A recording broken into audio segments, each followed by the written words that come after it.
आपको पता है राहुल गांधी और चाइना की प्रेम कथा शुरू कहां से हुई है? पार्लियामेंट में बैठकर राहुल गांधी हर दूसरे दिन चाइना चाइना का राग अलापते हैं। China has been working on batteries, robots, motors, optic for the last 10 years and we are behind. पर इसके पीछे एक ऐसी कहानी है जो शायद आपको पता नहीं होगी। अब बहुत ज्यादा पीछे नहीं जाते, 2008 की ही बात करते हैं।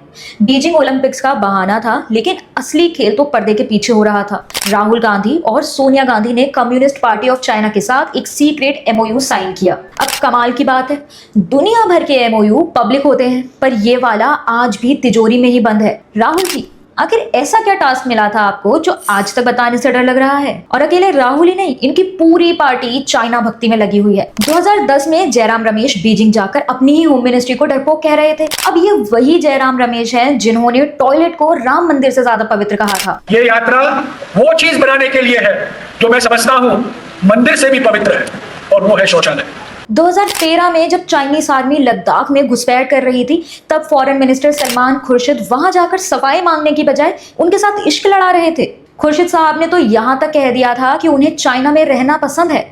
If you ask me, would I like to go and live in China? The answer is yes. It's a beautiful place, wonderful place.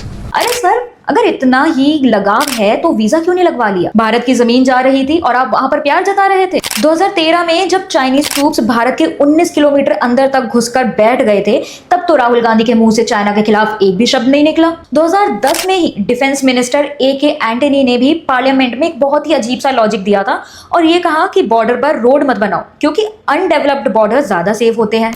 Best defence is not to develop the border. Undeveloped border is more safe than developed border.